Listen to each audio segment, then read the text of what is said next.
ಮಕ್ಕಳ ಗ್ರಾಮ ಸಭೆಯನ್ನು ಆಯೋಜನೆ ಮಾಡಬೇಕು ಅಂತ ಸರ್ಕಾರ ಕಟ್ಟುನಿಟ್ಟಿನ ಆದೇಶವನ್ನು ಹೊರಡಿಸಿದೆ. ಅದನ್ನು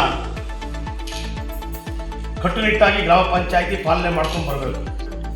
ಆದರೆ ಈ ಸರಿ ಮಕ್ಕಳನ್ನ ಎಲ್ಲ ಒಂದೆಡೆ ಸೇರಿಸಿ ಈ ಮಕ್ಕಳ ಗ್ರಾಮ ಸಭೆಯನ್ನು ಆಯೋಜನೆ ಮಾಡಬೇಕು ಅಂತ ಆಲೋಚನೆ ಮಾಡಿ ನಿನ್ನೆ ತಾನೇ ನಾವು ಒಂದು ಗೂಗಲ್ ಮೀಟಲ್ಲಿ ನಿಮ್ಮೆಲ್ಲರಿಗೂ ಮಕ್ಕಳನ್ನು ಕರ್ಕೊಂಬರಬೇಕು, ಮಕ್ಕಳನ್ನು ಈ ಗ್ರಾಮ ಸಭೆಗೆ ತಯಾರಿ ಮಾಡ್ಕೊಂಬರಬೇಕು, ಅವರಲ್ಲೇ ಅಧ್ಯಕ್ಷರಾಗಬೇಕು, ಅವರೇ ಸದಸ್ಯರಾಗಿ ಉತ್ತರ ಕೊಡಬೇಕು ಅಂತ ಸೂಚನೆ ಮಾಡಲಾಗಿತ್ತು. ಅದರಂತೆ ನಾವೆಲ್ಲ ಶಿಕ್ಷಕರುಗಳು ಎಲ್ಲ ಮಕ್ಕಳನ್ನು ಕರ್ಕೊಂಡ್ಬಂದಿದ್ದೀರಿ. ಮಕ್ಕಳ ಗ್ರಾಮ ಸಭೆ ಏನಿದೆ, ನಿಮ್ಮಲ್ಲಿ ಈ ಮಕ್ಕಳಲ್ಲಿ ಗ್ರಾಮೀಣ ಅಭಿವೃದ್ಧಿ ಇಲಾಖೆ ಹಾಗೂ ತಮ್ಮ ಗ್ರಾಮ ಪಂಚಾಯಿತಿಯ ಬಗ್ಗೆ ಒಂದು ಅದ್ಭುತವಾದ ಕಲ್ಪನೆಯನ್ನು ಮೂಡಿಸಬೇಕು. ಯಾವ ಅಭಿವೃದ್ಧಿ ಕಾಮಗಾರಿಗಳು ಇಲ್ಲಿ ಆಗಬೇಕು ಅನ್ನೋದ್ರ ಬಗ್ಗೆ ನಿಮಗೂ ಅರಿವು ಬರಬೇಕು. ಈ ಮೂಲಕ ಕಲಿಯೋ ರೀತಿಯಲ್ಲಿ ನಿಮಗೆ ಅರಿವಿರಬೇಕು, ಜೊತೆಗೆ ನಿಮಗೆ ನಾಯಕತ್ವದ ಗುಣ ಬೆಳಿಬೇಕು. ಮಕ್ಕಳ ಚಟುವಟಿಕೆಗಳನ್ನು ಮಾಡಿ ವರ್ಷಕ್ಕೊಮ್ಮೆ ಇಂಥ ಮಕ್ಕಳ ಗ್ರಾಮ ಸಭೆಯನ್ನು ಮಾಡೋದಕ್ಕೆ ಶಿಕ್ಷಕರೇ ಒತ್ತಾಯಿಸಬೇಕು ಅಂತ ನಾನು ಹೇಳ್ತೀನಿ. ಯಾಕಂದರೆ ಮುಂದೆ ಬರುವ ಆಡಳಿತ ಆ ಉತ್ಸಾಹದಲ್ಲಿರುತ್ತೋ ಇಲ್ವೋ, ಬರುವಂಥ ಅಭಿವೃದ್ಧಿ ಅಧಿಕಾರಿಗಳಾಗಲಿ ಆಡಳಿತ ಮಂಡಳಿ ಆಗಲಿ ಯಾವಾಗಲೂ ದಾಖಲೆಯನ್ನು ಮಾಡೋದಕ್ಕೆ ಮಾತ್ರ ಸೀಮಿತವಾಗಿರುತ್ತೆ. ಇಷ್ಟು ಜನ ಸೇರಿಸಬೇಕು ಅನ್ನೋ ಅವಶ್ಯಕತೆ ಏನಿಲ್ಲ. 4 ಜನ ಸೇರಿಸಿ ಅಥವಾ ಯಾವುದೋ ಇದಕ್ಕೆ ಬ್ಯಾನರ್ ನಡೆಸಿ ಮಕ್ಕಳ ಗ್ರಾಮ ಸಭೆ ಅಂತ ನಾವು ಕಳಿಸ್ಬಿಡ್ಬೋದು. ಸೊ ಆ ರೀತಿ ಆಗಲಿಕ್ಕೆ ಬಿಡಬೇಡಿ ನೀವು.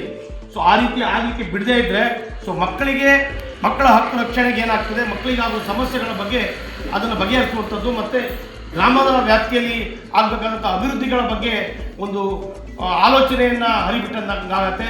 ನಿಮ್ಮ ಸೇವೆಯು ಗ್ರಾಮ ಪಂಚಾಯತಿಗೆ ಇರುತ್ತೆ. ಹಾಗಾಗಿ ಎಲ್ಲ ಶಿಕ್ಷಕರು ಶಾಲೆಯಲ್ಲಿ ದೂರು ಪೆಟ್ಟಿಗೆಗಳನ್ನು ಮಾಡಿ ಈ ನವೆಂಬರಿಂದ ಜನವರಿ 24 ಒಳಗೆ ಯಾವುದೇ ಆಡಳಿತ ಮಂಡಳಿ ಬರಲಿ, ಸೊ ಯಾವುದೇ ಆಡಳಿತ ಮಂಡಳಿ ನೀವೇ ಒತ್ತಾಯ ಮಾಡಿ ಮಕ್ಕಳ ಗ್ರಾಮ ಸಭೆಯನ್ನು ನೀವು ಆಯೋಜನೆ ಮಾಡಬೇಕು ಅನ್ನೋದನ್ನು ಚರ್ಚೆ ಮಾಡಿ. ಸೊ ನೀವೇ ಯಾವುದಾದ್ರು ಶಾಲೆಯ ಅಲ್ಲಿ ಒಬ್ಬ ಅಧ್ಯಕ್ಷನ ಒಬ್ಬ ಅಭಿವೃದ್ಧಿ ಅಧಿಕಾರಿಗಳನ್ನು ನೇಮಕ ಮಾಡಿ ಒಂದು ಒಳ್ಳೆಯ ರೀತಿಯ ಚರ್ಚೆ ಆಗುವಂಥ ರೀತಿಯಲ್ಲಿ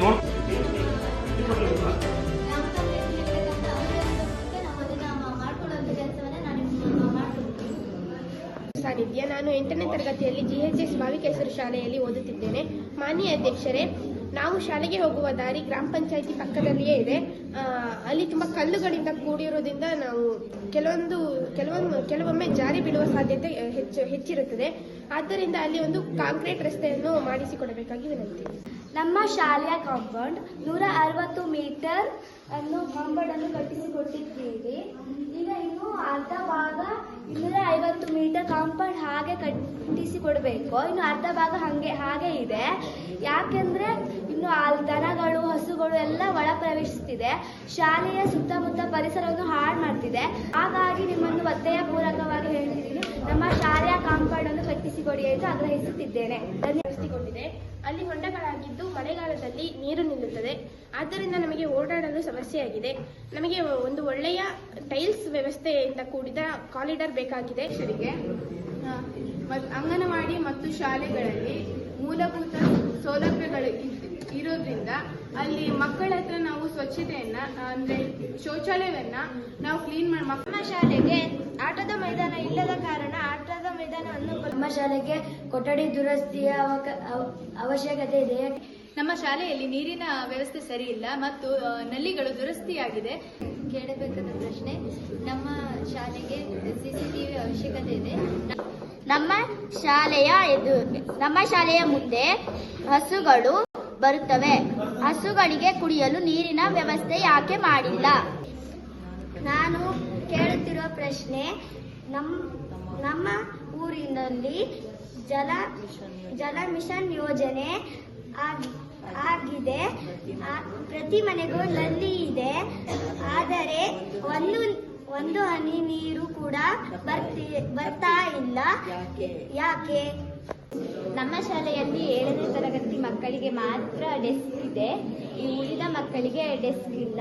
ಆದ್ದರಿಂದ ಮಳೆಗಾಲದಲ್ಲಿ ತುಂಬ ಚಳಿಗಾಳಿ ಇರುವುದರಿಂದ ನೆಲ ಥಂಡಿಯಾಗಿರುತ್ತದೆ. ಆಗ ಮಕ್ಕಳು ಚಾಪೆಯನ್ನು ಹಾಸಿಕೊಂಡು ಕೂರುತ್ತಿದ್ದಾರೆ. ಅದರಿಂದ ತುಂಬ ಸಮಸ್ಯೆಯಾಗುತ್ತಿದೆ. ನಮ್ಮ ಶಾಲೆಯಲ್ಲಿ ಬಿಸಿ ಊಟದ ಅಡುಗೆ ಮನೆ ಬಾಗಿಲು ಹೊರಳೆಯಿಂದ ತುಂಬಿ ಹಾಳಾಗಿದೆ. ಅದನ್ನು ದಯಮಾಡಿ ಅದನ್ನು ನೀವು ಸರಿಪಡಿಸಿ ಕೊಡಬೇಕೆಂದು ಕೋರಿಕೊಳ್ಳುತ್ತೇನೆ. ಇವಾಗಲೇ ನಾವು ನಮ್ಮ ಆಡಳಿತವನ್ನು ಪಾರದರ್ಶಕವಾಗಿ ನಡೆಸ್ತಾ ಇದ್ದೀವಿ. ನಾವು ಹಲವಾರು ಅಭಿವೃದ್ಧಿಗಳನ್ನ ಕೂಡ ನಮ್ಮ ಆಡಳಿತಾವಧಿಯಲ್ಲಿ ನಾವು ಮಾಡಿದ್ದೀವಿ. ಉದಾಹರಣೆಗೆ ನಾವು ಸೂಚನಾ ಫಲಕಗಳನ್ನ ಮಾಡಿಸೋದಾಗಿರ್ಬೋದು, ನೀರಿನ ತೊಟ್ಟಿಗಳನ್ನ ಮಾಡಿಸೋದಾಗಿರ್ಬೋದು, ಅಥವಾ ಶೈಕ್ಷಣಿಕವಾಗಿ ಹಲವಾರು ಒತ್ತುಗಳನ್ನು ಕೊಟ್ಟಿದ್ದೀವಿ. ಮತ್ತೆ ಅಂಗನವಾಡಿ ಕಟ್ಟಡಗಳನ್ನ ಕೂಡ ನಿರ್ಮಾಣ ಮಾಡಿದ್ದೀವಿ. ಹಾಗೆ ನಿಮ್ಮೆಲ್ಲರ ಸೂಚನೆ ಮೇರೆಗೆ ಹಲವಾರು ಅಭಿವೃದ್ಧಿಗಳನ್ನ ಕೂಡ ಮಾಡಬೇಕು. ನಮ್ಮಲ್ಲಿರ್ತಕ್ಕಂಥ ಅನುದಾನಗಳಿಂದ ನಾವು ಹಲವಾರು ಅಭಿವೃದ್ಧಿಗಳನ್ನ ಮಾಡಿದ್ದೀವಿ ಕೂಡ.